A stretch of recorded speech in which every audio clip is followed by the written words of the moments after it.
우리가 이제 미디어에 대해서 이게 뭔지 본질적인 이해가 없다 보니까 우리가 어떤 미디어를 어떻게 지혜롭게 잘 사용하느냐의 미디어에 대한 좀 문해력을 우리가 가져야 되지 않느냐. 이게 굉장히 똑같은 역사가 반복되는 것 같은 거죠.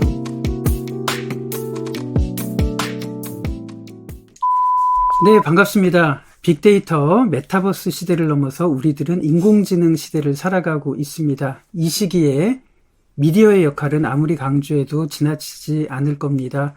특히 우리 아이들을 가르칠 때 미디어를 어떻게 사용을 해야 될까요? 이 부분에 대해서 여러분들께서도 고민이 많으실 텐데 오늘 탁월한 책을 써주신 이수인 교수님을 모시고 여러분들의 고민에 대해서 한번 나눠보도록 하겠습니다. 미디어 리터러시 수업이라고 하는 책을 쓰신 이수인 교수님을 만나보도록 하겠습니다. 반갑습니다, 교수님. 네, 반갑습니다.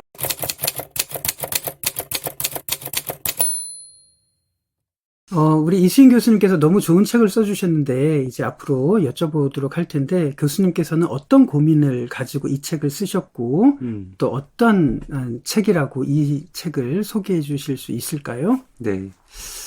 사실 저는 이제 한국교회를 생각을 하고 또 한국교회 미디어 사역을 생각을 하면 약간 이제 아쉬운 게 그동안 있었어요. 그걸 어떤 게 제일 아쉬웠느냐 하면은 우리가 미디어에 대해서 굉장히 이해가 좁다라고 하는 겁니다. 네. 그러니까 미디어 사역 그러면 우리가 이미 머릿속에 떠올리는 건 뭐 영상, 아니면 뭐 소셜 미디어, SNS 이런 것들을 생각을 많이들 하시거든요. 그래서 뭐 이 책도 뭐 그런 책인가 이렇게 생각하실 수 있는데 근데 사실 미디어는 단순히 뭐 영상, 소셜 미디어 이런 것만 미디어는 아니거든요.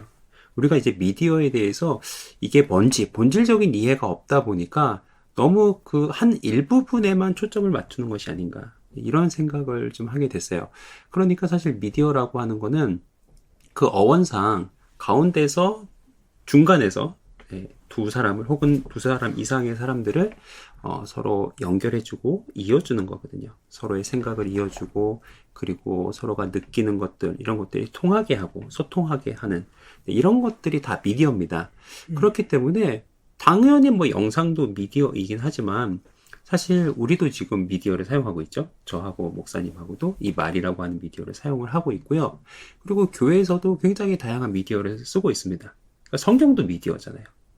네, 성경도 하나님 우리들에게 주신 미디어고, 그리고 우리가 일상생활에서도 미디어를 많이 씁니다. 뭐 예를 들면 우리가 지나가는 사람들한테 던지는 친절한 말 한마디, 이웃에게 던지는 따뜻한 인사, 혹은 뭐 택배 아저씨에게 건네는 뭐 작은 음료수 하나, 이게 사실은 미디어가 될 수 있는 거예요. 네.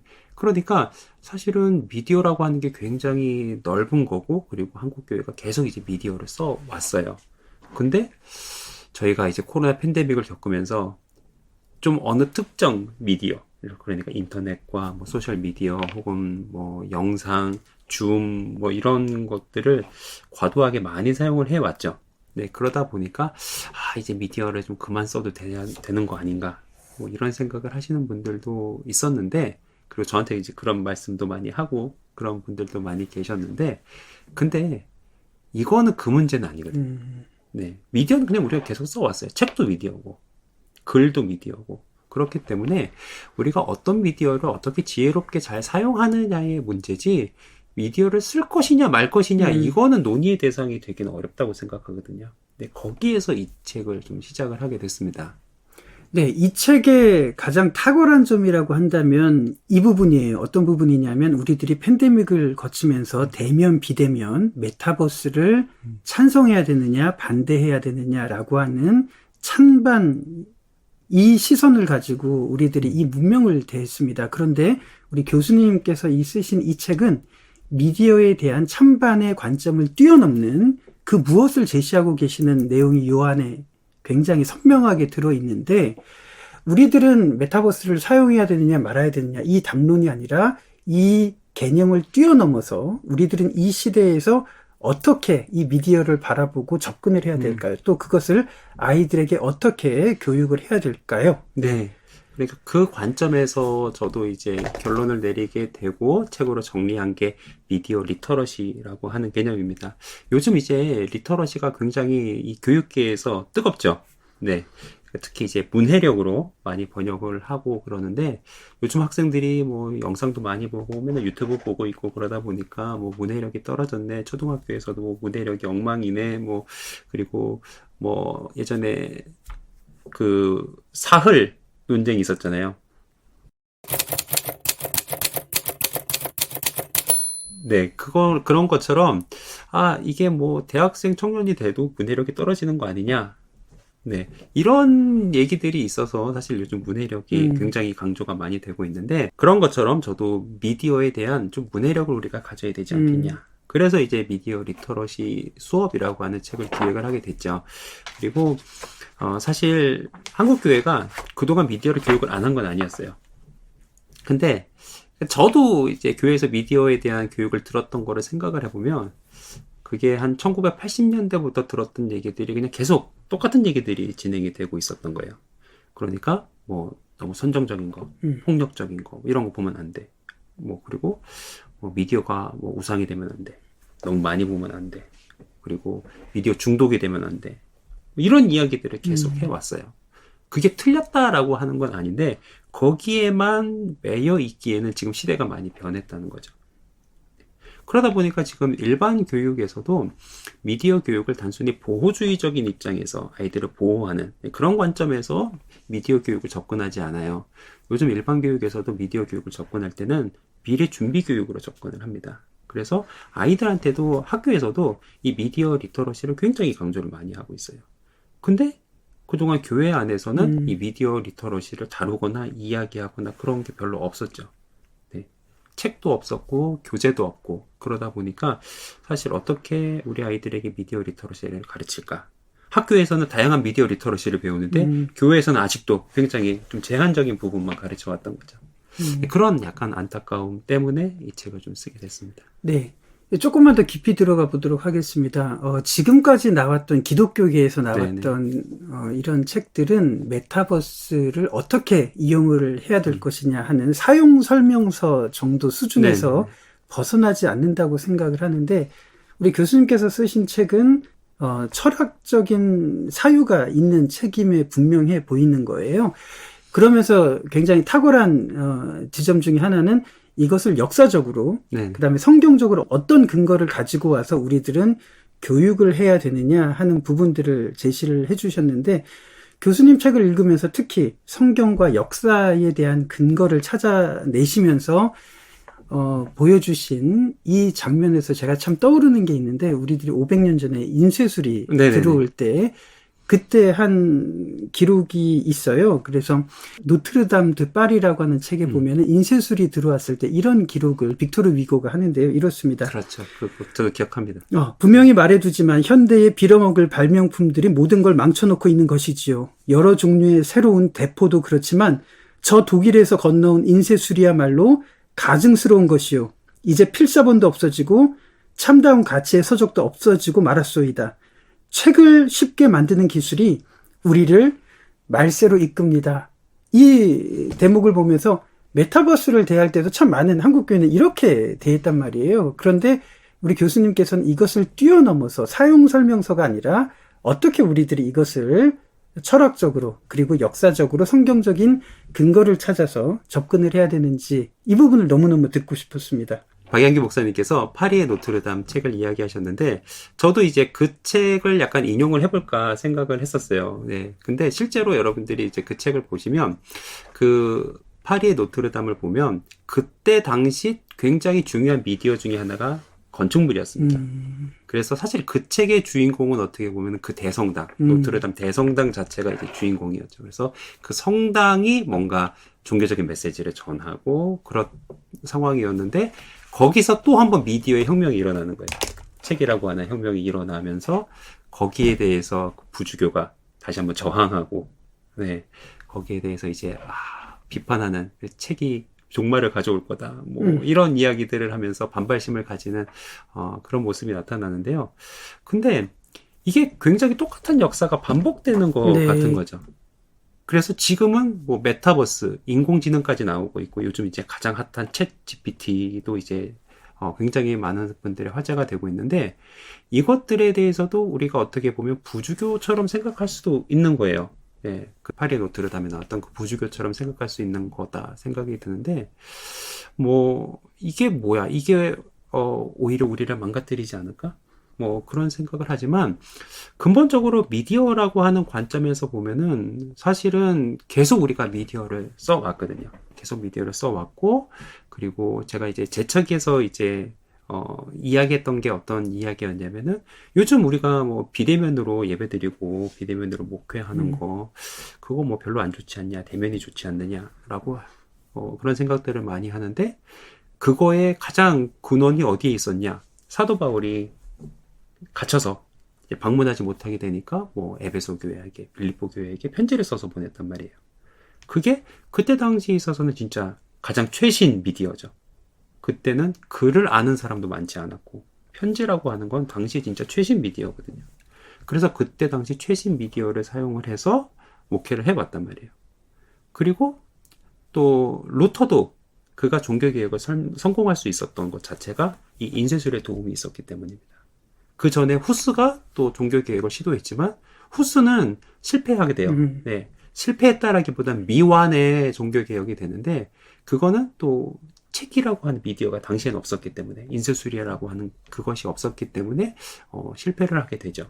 제가 이제 그런 이야기들을 담았는데 이렇게 우리가 역사 속에서 계속 우리가 미디어를 써왔어요. 계속 써오고 그리고 계속 발전해 왔는데 다만 우리는 우리가 느끼기에 익숙한 거 그리고 우리가 잘 써왔던 거 이런 거는 또 괜찮은데 약간은 우리한테 조금은 뭐랄까요 새롭고 잘 모르겠고 하는 거에 대한 막연한 두려움이 좀 있지 않은가 네, 이런 생각들을 해봅니다. 그래서 저는 이거를 써야 된다 안 써야 된다라고 하는 거를 떠나서 우리가 미디어를 조금 더 깊이 이해하게 되고 그러면 우리가 이거를 어떻게 활용을 해야 될까 또 우리가 어떻게 이걸 대해야 될까 여기에 대한 답을 좀 찾을 수 있지 않을까 네 그렇게 생각을 하게 된 겁니다. 네, 우리 교수님께서 설명해 주신 내용이 책 속에 다 들어있고요. 그리고 대화체로 이렇게 책이 구성이 되어 있어서 굉장히 쉽습니다. 이제 여러분들의 맥락 속에서 구체적으로 지침을 얻으셔야 될 텐데 두 가지 질문을 해보도록 하겠습니다. 저는 굉장히 놀랐던 게 저는 인쇄술의 발명까지는 이해를 하는데 사도 바울이 비대면 목회를 했다는 이 대목이 저한테 굉장히 충격이었어요.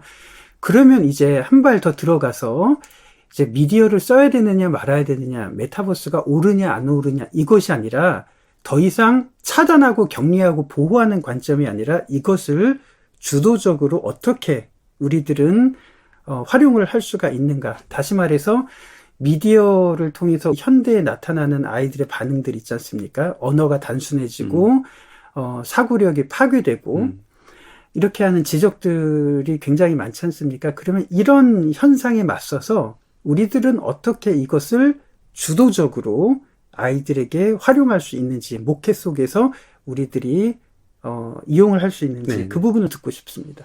네, 사실 이제는 미디어를 쓰느냐 안 쓰느냐는 약간 좀 논의의 대상이 되긴 좀 어렵다고 생각해요. 왜냐하면 제가 아까도 계속 강조했듯이 교회에서는 계속 미디어 써왔어요. 네, 교회 건물도 미디어였고 성경도 미디어고 책이라고 하는 미디어, 우리가 말이라고 하는 미디어, 글이라고 하는 미디어 계속 써왔단 말이에요. 그렇기 때문에 사실 미디어를 쓰느냐 마느냐는 논의의 대상이 될 수는 없다라고 생각을 하고요. 그러면 어떻게 이제 미디어를 실질적으로 사용을 하느냐라고 하는 문제인데 저는 그거에 대해서 지금 뭐 하나하나 개개의 사례를 다 이야기하기가 굉장히 어렵기 때문에 가장 이제 중심이 되는 원칙을 하나를 이야기를 드린다면 저는 일단은 뭐랄까 TPO에 맞게 쓰는 것을 좀 이제 말씀을 드리고 싶어요. 근데 우리가 이제 TPO라고 하면 주로 이제 패션에서 많이 이야기를 하는 용어거든요. 그러니까 TPO라고 하는 게 우리가 패션을 그러니까 옷을 잘 입으려면 TPO에 맞춰서 입어야 된다 이렇게 얘기를 해요. 그러니까 T, time, 그 다음에 P, place, 그리고 O, occasion. 그래서 시간과 장소 그리고 맥락에 맞춰서 옷을 입어야 된다는 거죠. 그러니까 아무리 멋진 옷을 입어도 상황에 맞지 않게 옷을 입으면 옷을 잘 못 입은 거죠. 네. 미디어 사용도 그것과 비슷하다고 생각을 합니다. 그래서 뭐 대형 교회, 뭐 큰 교회, 방송국 이런 것에서 하는 미디어를 그대로 따라할 필요는 없어요. 오히려 예를 들면은 뭐 아이들 4명, 5명이 모이는 소그룹 모임이에요. 거기선 오히려 동영상을 사용하는 게 더 어색합니다. 아주 특별하게 자료를 보여줄 일 아니면 동영상을 쓰는 게 더 어색하죠. 네. 그래서 미디어를 그 상황에 맞게, 그 장소에 맞게, 예, 그리고 지금 그 모임의 성격에 맞게 쓰는 게 굉장히 중요하고요. 그리고 이제 또 한 가지 중요한 거는 미디어의 특성들이 있습니다. 각 미디어를 보면은 뭐 언어 미디어도 있고 글 미디어도 있고 영상 미디어도 있고 다양한 미디어가 있는데 그 미디어에 다 특성이 있는 거예요. 그러니까 예를 들어서 쉽게 생각하면 글이라고 하는 미디어와 말이라고 하는 미디어를 한번 비교를 해보겠습니다. 제가 여기 이면지에다가 간단하게 글로 이렇게 썼어요. 뭐라고 썼냐면은 야, 이 나쁜 놈아 라고 썼습니다. 네. 자, 여러분들 이제 보시니까 어떠세요? 네, 기분이 나쁘실 수도 있고 뭐 그렇죠. 근데 요거는 우리가 이제 글이라고 하는 미디어로 이 메시지를 접하신 거예요. 근데 이 미디어를 다른 방식으로 접해 보겠습니다. 박양규 목사님이 접해보셔야 되겠는데요. 야, 이 나쁜 놈아! 어떠세요? 좀 다른데요, 느낌. 느낌이 완전 다르시죠? 많이 다른데. 네. 그러니까 말이라고 하는 미디어랑 글이라고 하는 미디어는 되게 다른 미디어예요. 글은 굉장히 많은 내용을 어떻게 보면은 논리적으로 그리고 이 선형적이라고 하죠. 논리적인 순서에 맞게 차근차근하게 전달하는 데는 굉장히 유용한 미디어지만 임팩트는 약합니다. 사실은. 사실 임팩트는 어떻게 보면은 직접 만나서 말로 하는 게 굉장히 임팩트가 있어요. 네. 지금 같은 거지만 실제로 들으니까 훨씬 기분이 나쁘시죠. 네. 이래서 그러니까 아이들에게 뭔가 임팩트 있는 가르침을 준다라고 한다면 이 말이라고 하는 미디어가 오히려 나쁘지 않은 거예요. 직접 가까운 거리에서. 왜냐하면 말이라고 하는 미디어는 실제로 물리적인 에너지가 느껴집니다. 공기의 떨림을 통해서 내가 느껴지거든요. 그래서 이 미디어가 완전히 달라요. 강점이 있고 약점이 있습니다. 근데 이거를 우리가 제대로 알고 쓰자는 거죠. 그래서 한국 교회를 보면 제가 책에도 이제 비판을 했던 것 중에 한 가지가 어떤 거냐면은 한국 교회는 대체로 보면은 뉴 미디어를 많이 씁니다. 99%의 교회가 뉴 미디어를 많이 써요. 근데 그 뉴 미디어를 레거시 미디어처럼 씁니다. 이게 한국교회가 참 약한 부분이에요. 이게 무슨 얘기냐면은 뉴미디어는 우리가 요즘 많이 사용을 하고 있는 유튜브나 혹은 뭐 SNS 이런 걸 이야기하고요. 레거시 미디어는 전통적인 미디어를 이야기를 합니다. 그러니까 TV나 뭐 신문, 방송 뭐 이런 것들이 이제 레거시 미디어인데 레거시 미디어와 뉴 미디어는 차이가 많이 나죠. 레거시 미디어는 기본적으로 많은 사람들에게 전달하는 게 목표고 그렇기 때문에 일단은 약간은 일방적인 소통이에요. 그래서 전문적인 사람들이 전문적인 어떤 컨텐츠를 만들어서 많은 사람들한테 쫙 배포를 해요. 이게 레거시 미디어인데 뉴 미디어는 우리가 유튜브나 우리가 많이 사용하고 있는 이런 SNS처럼 이거는 상호 소통이 기반입니다. 네, 상호 소통이 기본적인 그런 이 미디어의 특징이에요. 그래서 서로 소통하고 뭐 댓글들 달고 뭐 이렇게 하면서 소통하기 위해서 사용하고 있고 그렇기 때문에 뭐 비전문가라고 해도 누구나 만들 수 있는 게 이 뉴미디어의 특징이란 말이에요. 근데 한국 교회에서는 뉴미디어를 쓸까요? 레거시 미디어를 쓸까요? 대체로 뉴미디어를 씁니다. 왜냐하면 돈이 안 들잖아요. 네. 레거시 미디어를 개교에서는 쓰기 어려워요. 개교에서 방송국을 만들 수도 없고 신문사를 만들 수도 없잖아요. 그렇기 때문에 사실 기본적으로 뭐 유튜브를 이용을 하시고 SNS를 이용을 하고 기껏해야 홈페이지 정도 만들어서 쓰시는 정도인데 이거는 사실은 뉴미디어라고 볼 수 있습니다. 네, 99%가 이 뉴미디어를 쓰시는데 근데 약간 아쉬운 거는 이 뉴미디어를 레거시 미디어처럼 쓰시는 거예요. 일방적으로 소통하는 데 쓰는 거죠. 네. 그래서 요런 게 아쉬운 겁니다. 그러니까 미디어가 여러 가지 미디어가 있고 그리고 그 미디어 각각마다 장점이 있고 단점이 있고 강점이 있고 또 약점이 있고 이런데 이것들을 좀 적절하게 쓰지 못하고 있는 것이 아닌가 하는 생각을 해보는 거죠. 그래서 그렇게 된다면 좀 미디어 교육을 우리가 조금 더 효율적으로 잘할 수 있을 것 같습니다. 교수님 지금 설명을 듣고 보니까 굉장히 희미했던 부분이 조금씩 선명하게 보이기 시작을 하는데, 우리들이 생각을 할 때 아니 어느 교회든지 미디어를 쓰지 않느냐라고 하는데, 그게 아니라 상황에 맞는, 그리고 소통과 공감할 수 있는 이 부분이 굉장히 중요한 포인트라고 생각을 합니다. 그런데 이제 마지막으로 한번 질문을 하고 싶은 게 이거예요.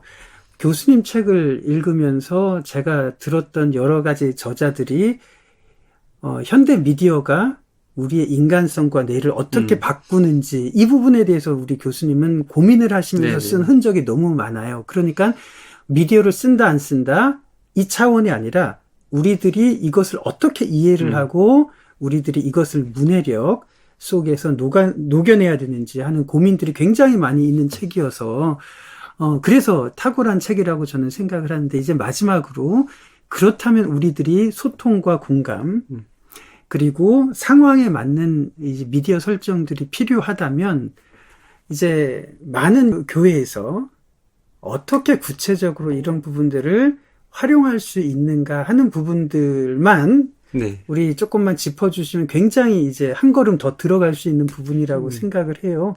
그래서 우리들이 어떻게 교회 교육 속에 이 부분을 녹여낼 수 있는지 마지막으로 그 부분 구체적으로 한번 팁을 주시면 너무 좋을 것 같습니다. 그러니까 지금 이제 목사님이 지적하신 내용을 저도 굉장히 공감을 합니다. 그러니까 미디어는 우리가 그냥 즐기고 사용하는 그런 것 같지만, 굉장히 놀랍게도 우리가 미디어를 사용을 하다 보면 그 미디어가 우리를 바꾸는 거예요. 실제로 우리가 미디어를 사용하다 보면 뇌의 구조까지 바뀌어지기도 하거든요. 네, 그 목사님께서도 이제 지적을 하셨지만, 저도 사실은 유튜브 채널을 하고 있는데, 그 유튜브 채널에서 제가 독서법에 대한 이야기를 합니다. 근데 그 독서법에 대한 이야기를 할 때, 사람들이 요즘 책을 읽고 싶은데, 책이 잘 안 읽힌다, 이런 얘기를 많이 하세요. 네, 요즘 사람들이 책을 못 읽고, 그리고 뭐 문해력이 떨어지고 이런 얘기들이 많은데, 근데 왜 그렇게 될까를 생각을 해보면, 사실 우리 뇌는 쓰면 쓸수록 발전하고, 안 쓰면 굉장히 가지치기를 해버리거든요. 그렇기 때문에 우리가 책을 안 읽고 계속 유튜브를 봐요. 이러면 그냥 유튜브를 보는 뇌가 되는 거죠. 네, 미디어가 우리를 그렇게 바꿔줍니다. 그리고 최근 또 제가 이거 이제 다음 책에 쓰려고 사실은 약간은 숨겨놨던 얘기인데, 우리 교회교육연구소를 위해서 살짝 이제 털어놔 보면, 요즘 이제 굉장히 또 많은 트렌드로 나타나고 있는 것 중에 한 가지가 어떤 거냐면은, 미디어를 빨리 감기로 이렇게 넘겨가면서 스킵하면서 보는 게 트렌드입니다. 유튜브도 보면 이 채널을 구독해 주시는 분들은 그래도 처음부터 끝까지 쭉 다 봐주실 거라고 이렇게 생각을 하지만, 대체로 이제 젊은 친구들 유튜브 보는 걸 보면 막 이렇게 넘겨가면서 봐요. 네, 지루한 걸 견디지를 못합니다. 그리고 또 한 가지는 넷플릭스를 보는데, 넷플릭스도 막 넘겨가면서 봐요. 네, 요즘 이게 굉장히 중요한 트렌드예요. 근데 이 친구들이 왜 유튜브를 그리고 왜 넷플릭스를 넘겨가면서 보느냐면은, 얘네들은 시간에 대한 가성비를 생각을 하는 겁니다.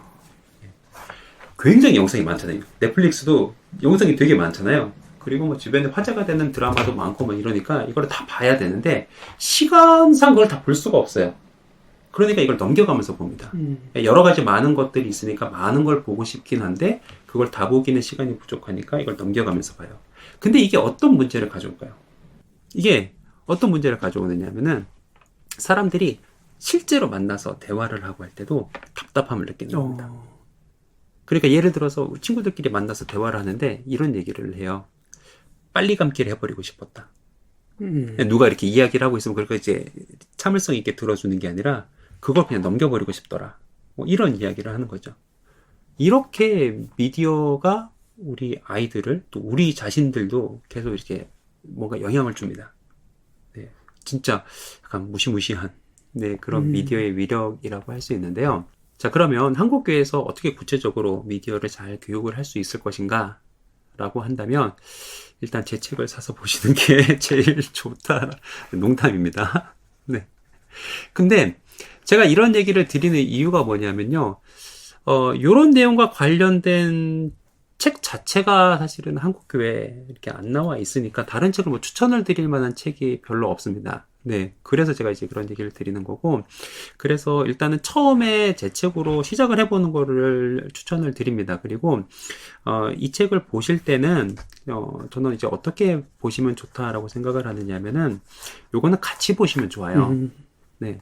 그래서 이제 박양규 목사님께서 이미 책을 보셔서 아시겠지만, 책 뒷부분에 뭐 토론 질문이 다 들어있습니다. 각 챕터마다 토론 질문이 들어있는데, 그거를 제가 중3짜리, 작년에 중3이었던 저희 아이랑 같이 토론하면서 음, 질문들을 만든 거예요. 예, 그래서 실제로 아이와 토론을 하면서 이런 토론 질문들을 정리를 했는데, 실제로 교회에서 청년들끼리, 그리고 혹은 부모와 자녀가, 그리고 뭐 사역자와 교사와 또 교사와 학생들이 함께 좀 책을 읽으면서 이야기를 나누면 실제로 그들의 삶에서 굉장히 많은 중요성이 있는 그런 내용들이고 주제이기 때문에 굉장히 아이들이 재미있게 책도 읽고 또 활발하게 토론에 참여하는 걸 볼 수 있었거든요. 네, 그렇게 좀 이 책을 잘 활용을 하셨으면 좋겠고, 그리고 사실 제가 계속 일반 교육에 대한 이야기를 드리는데, 이제 일반 교육 같은 경우는 2022년 개정 교육 과정부터 해서 이 미디어 리터러시가 거의 전 교과에서 가르쳐지도록 정책을 잡고 있습니다. 네. 그러니까 학교에서는 이제 이 미디어 리터러시에 대해서 더 적극적으로 가르칠 거예요. 어, 근데 이것도 약간 아쉬운 거는 미디어 리터러시와 관련된 기독교 교재는 아직 없습니다. 네. 그래서 사실 저도 이제 요 책을 좀 기초로 해가지고 이거를 이제 청소년용으로 해서 아예 교재를 좀 제작을 해볼까 이런 생각을 하고 있기도 한데요. 교육연구소에서 하셔도 굉장히 좋은 콘텐츠가 되지 않을까 싶기도 합니다. 그래서 앞으로 어쨌든 저는 계속해서 좀 이런 노력들을 계속 해나가고 우리가 더 우리 다음 세대들은 미디어 교육을 잘할 수 있도록 교재들을 만들고 콘텐츠를 만들고 할 생각이고요. 그리고 저는 우리 교회교육연구소에서도 계속 이 작업을 해 오셨잖아요. 네, 그렇기 때문에 또 우리 박양규 목사님께서도 계속 좋은 콘텐츠들을 만들어 주시리라 생각합니다. 그러니까 어쨌든 여러분 구독, 좋아요, 이거 알림 설정해서 꼭 이 채널 잘 늘 봐주시고, 그리고 이런 결과물들이 나올 때마다 여러분들이 또 잘 이용하셨으면 좋겠습니다. 네, 오늘 귀한 인터뷰 해주셨는데 한번 정리를 해보도록 하겠습니다. 아까 교수님께서 우상이라는 언급을 하셨는데 50년 전에 나온 미디어의 이해라는 책에 보면 마샬 맥루한이 어떻게 말을 했냐면 성경을 인용하면서 지금 미디어가 우상처럼 될 수 있다. 다시 말해서 사람의 손으로 만든 우상이지만 사람이 우상을 닮아갈 수도 있다라는 대목을 썼는데 얼마 전에 팀 쿡이라고 한 애플 사장이 네. 이런 말을 했어요. 인공지능이 사람처럼 되는 걸 두려워하지 말고 사람이 네. 인공지능처럼 생각하는 것을 두려워해야 된다라는 굉장히 중요한 이야기를 했습니다. 그래서 여러분들께서도 미디어를 우리들이 어떻게 사용해야 되는가 하는 그 차원이 아니라 이 시대가 어떤 시대고 우리들은 어떤 고민 속에서 미디어를 어떻게 사용을 해야 되는지 그 내용이 이 속에 다 담겨 있습니다. 그래서 여러분들께서 충분한 통찰을 얻으실 수 있을 것 같고요. 챕터마다 토론하는 부분이 있습니다. 그래서 같이 고민을 하시면 교회에 맞는 케바케로 그 속에서 여러 가지 솔루션을 얻을 수 있으리라고 저는 확신합니다. 왜냐하면 교회마다 그 상황이 다 다르기 때문에 여러분들께서 이 고민 속에서 얼마든지 녹여낼 수 있으리라고 생각을 합니다.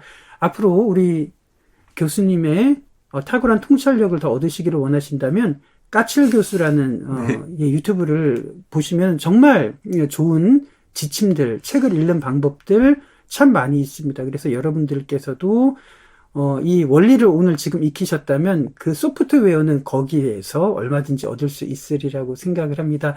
정말 추천을 드리고 싶고 이 시대를 볼 수 있는 탁월한 통찰을 얻으실 수 있는 책이라고 저는 감히 자부할 수 있습니다. 오늘 귀한 시간 내주셔서 감사하고 마지막으로 한 말씀 해주시고 마치도록 하겠습니다. 네, 목사님이 너무 과한 칭찬을 해주신 것이 아닌가 생각해서 좀 부끄럽고 뭐 그런 마음이 들고, 그리고 사실 인터뷰했는데 뭐 제 책을 사라 이런 식으로 이야기를 한 것 같아서 죄송한 마음도 있어요. 근데 제가 그렇게 이야기를 드릴 수밖에 없었던 게 그동안 이쪽으로 연구가 좀 적었죠. 네. 네, 연구가 너무 부족했던 것이 사실입니다. 그래서 앞으로 또 많은 분들이 또 이 분야에 또 이 미디어 교육, 미디어 리터러시 교육에 또 헌신하시고 또 이후에 또 많은 분들이 좋은 책들을 더 내주시기를 바라는 마음으로 예, 그런 말씀 드렸던 거고요. 그리고 정말 인공지능 이야기까지 저희들이 사실은 이제는 해야 되는 네, 그런 시기가 됐어요. 그래서 사실 그 이야기도 할 얘기가 많습니다. 네, 그 얘기도 할 얘기가 참 많지만 또 다음에 한번 불러주시면 다시 한번 목사님 뵙고 또 우리 교회 교육과 관련된 그런 이야기들을 나눠보도록 하겠습니다. 저희 채널은요, 사실은 목사님이 광고해 주셨는데 저희 채널은 기독교 콘텐츠는 아니에요. 아시잖아요. 네, 그래서 그냥 일반 인들이 뭐 공부법 그리고 책 읽는 거, 네, 그리고 제가 책을 좋아해서 책에 대한 이야기를 하는 그런 채널인데 그런 채널에 혹시 그런 내용에 관심이 있으시다라고 하신다면 네, 저희 채널 오시는 거 여러분들 환영하고요. 그리고 무엇보다도 네, 이 교회교육연구소 여러분들 많이 사랑해 주시기를 정말 네, 정말 간곡하게 부탁드립니다. 오늘 여러분들 뵙게 되어서 반가웠고요. 그리고 여러분들 혹시 이렇게 책을 읽으시다가 혹시라도 궁금한 게 있으시거나 그리고 독서 모임을 하실 때 사실은 뭐 불러주셔도 돼요. 네, 저는 뭐 얼마든지 네, 시간과 이게 맞는다라고 한다면 네, 언제든지 네, 함께할 용의가 있고요. 그리고 사실 줌으로 하면은 요즘 그런 것도 많이 하잖아요. 그래서 줌으로 한다라고 한다면 정말 예, 여러분 아무것도 준비하실 필요가 없습니다. 네, 강사 이런 거 아무것도 필요 없으니까 네, 책에 대한 이야기 즐겁게 함께 나눌 수 있으면 좋을 것 같습니다. 네, 지금까지 시청해 주셔서 감사를 드리고요. 우리 교수님하고 날짜를 잡은 이후에 챗 GPT가 나왔습니다. 벌써 이런 시대가 됐습니다. 조지 오웰이 이런 말을 했습니다. 이 시대에 저항할 수 있는 최소한의 저항은 바로 쓰고 읽고 문해력을 가지는 것이라고 말을 했습니다.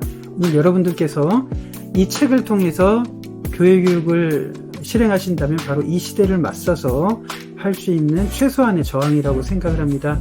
여러분들의 교육을 통해서 다음 세대가 하나님 앞에서 바로 서는 그런 놀라운 일들이 있기를 진심으로 축복합니다. 오늘 시간 내주셔서 진심으로 고맙습니다. 네, 목사님 반가웠습니다. 감사합니다.